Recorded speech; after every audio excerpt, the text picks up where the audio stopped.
All right. Today we're going to go over torque. Torque is the quantity that measures the ability of a force to rotate an object around some axes, okay? So if we think about it, what we're going to do is, before we would apply a force and something would move in a straight line, right? You know, because we'd have forces acting on the object and ultimately it would move in a straight line. Well, when we're dealing with circular motion, which is the unit we're dealing with, then we're talking about when we apply a force to cause a rotation, and I'll show you an example real quick of this. If you look here, guys, this is just a lever of sorts, okay? And if I take a mass of some sort and I put the mass on here, then it's going to cause it to rotate. Now, what force is being applied in that spot? Gravity, right? So the force in that case would be Fg, right? Okay? Now, we're also going to talk today about how you would handle multiple forces causing multiple torques. For you honors kids, you're going to have to do that. But if you look carefully, I was actually able to cancel out that torque with that torque. Are you with me? So this torque would be considered like that, which would be counterclockwise if you're looking at it from my direction, right? And this torque caused a clockwise rotation, and they canceled each other out. And ultimately, that's the lab that we're going to do with it, but that'll be when we get back from break, okay? So you'll see there's a force causing a rotation, okay? And then an important part of that is what we call the lever arm, and the lever arm is the distance perpendicular from the axis of rotation to a line drawn along the direction of the force. So what does that mean? Your lever arm is this distance right here. It's the distance from the center where the axis of rotation is to where the force is being applied. Notice the lever arm is greater for this one. And that's actually what we're using. We're using the greater lever arm because we have less mass, but we can use the greater lever arm to create sort of an advantage. You'll see that this mass is smaller, but it creates a greater rotation because of the lengthened lever arm, okay? So what does that really mean? Well, I'll give you two examples. Dakel, will you hold on to this real quick? Come here. Can you stand up? Grab onto that. All right, you ready? There you go. Hot shot. Caroline, here you go. Stand up over here. I want you to grab onto that. One hand, please. All right? Now, she's not struggling at all. Now, turn this way a little bit. He's struggling a little bit. Well, why is he struggling and she not? Because all the weight of his is on the end. That's why survivor. Exactly. So if you look here, her mass is really close to the axis of rotation, right? So she's not really having to work that hard. Now, Dakel, on the other hand, he's working hard over here. He's having trouble keeping it up because he's got a really long lever arm in that case. So the lever arm is important, okay? So torque, let me unplug that and plug it back in so I can touch it real quick. Torque, it depends on those two things. This is the formula we're going to use. Torque equals force times distance sine theta, okay? Now, that D is your lever arm, or the lever arm. That F is whatever force is causing the rotation. A lot of times that force is force due to gravity. If it's something just hanging out on the lever, it's usually force due to gravity. And just a quick reminder, what's force due to gravity equal to? Fg equals mg. Mg, not acceleration. Remember, and g is a scalar quantity. It's not positive. So it's positive at all points in time. So we've got Fg equals mg. So torque is like a squiggly T. All right, it's just a way of distinguishing it because capital T is temperature, little t is time. So we needed something. So they make torque a little.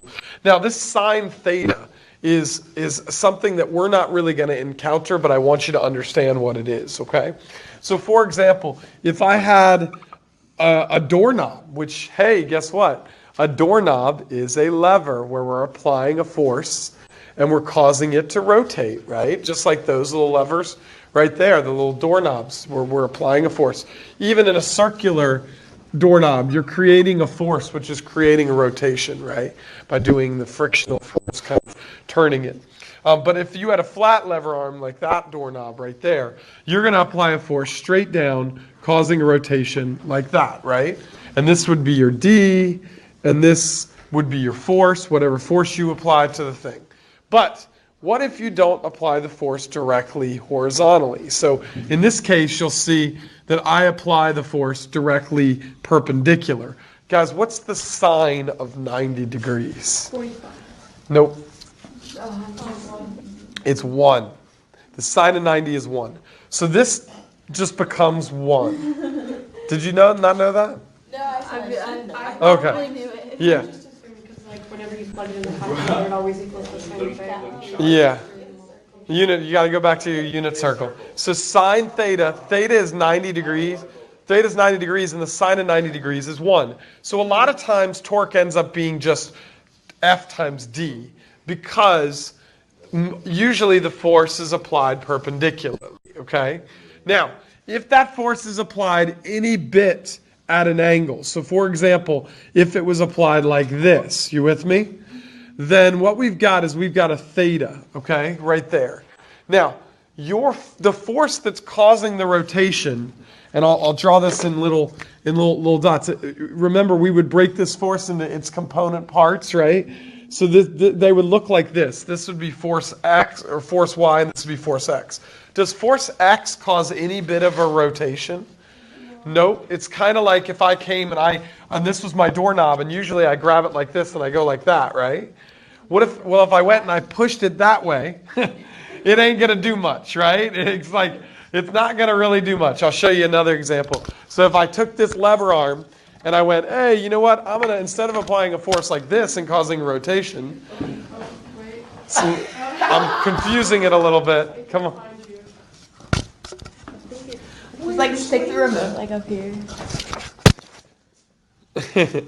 And now, as I apply a force, I cause a rotation, right? But if I apply a force like this, nothing's going to happen. So here's what we're really saying when we say this, sine theta. We're saying that you only apply the force that is in the y direction, or perpendicular to the lever arm, because that's the only force that actually does any rotational force. So remember, work equals force times distance, and if you applied a force horizontally but it moved vertically, or it's only if you apply a force and it doesn't move, no work is done. Same thing happens for rotations, right? And notice we have force times distance. It's kind of the same thing, right? So torque is measured in a thing. If you look, this is in newtons, right? This is in meters, and sine theta has no units. So guess what? It's a Newton meter, okay? Now, in the past, what was a Newton meter? Anybody remember? It was a joule. Good job. So we got a joule is a Newton meter. And then, but we're just going to use Newton meters for torque. I don't know why they don't use joules, but they just don't. It's just Newton meters. Force is in newtons. Lever arm is in meters. Angle is in degrees. And we talked about this already a little bit, but as long as you understand this, I wouldn't write this down.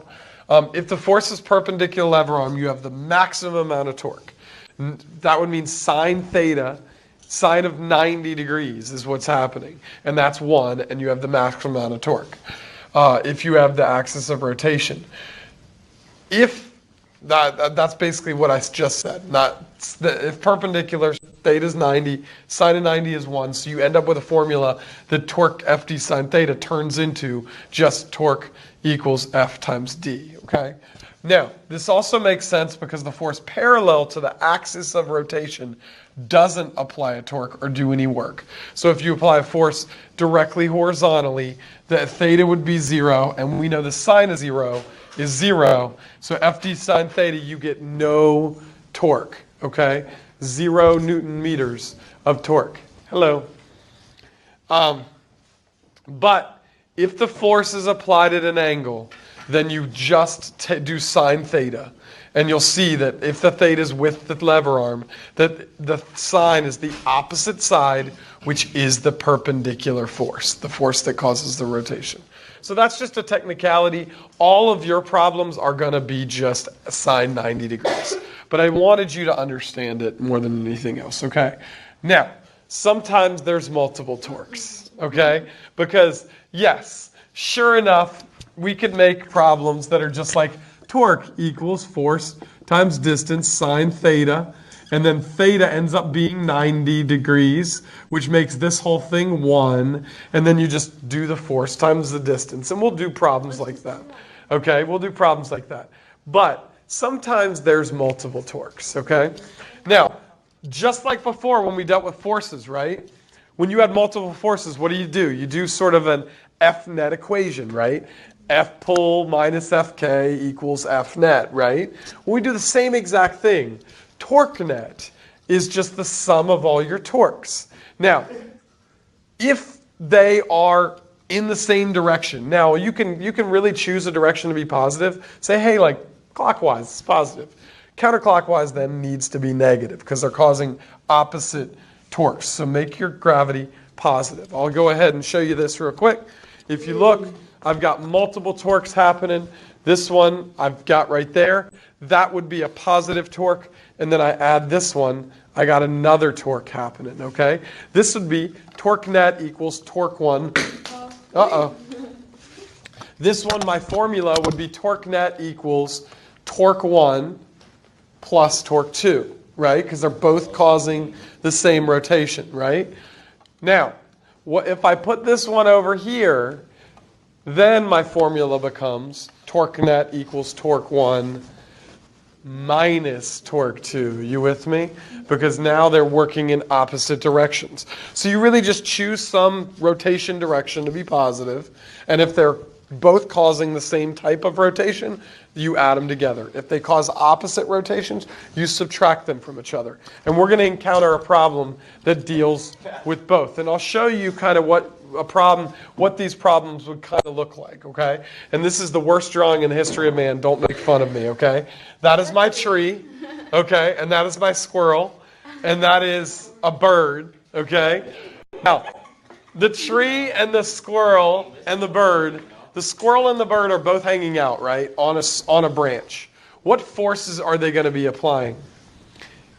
Force due to gravity, right? So in this case, because they both cause clockwise rotations, we've got torque of the squirrel plus the torque of the bird, right?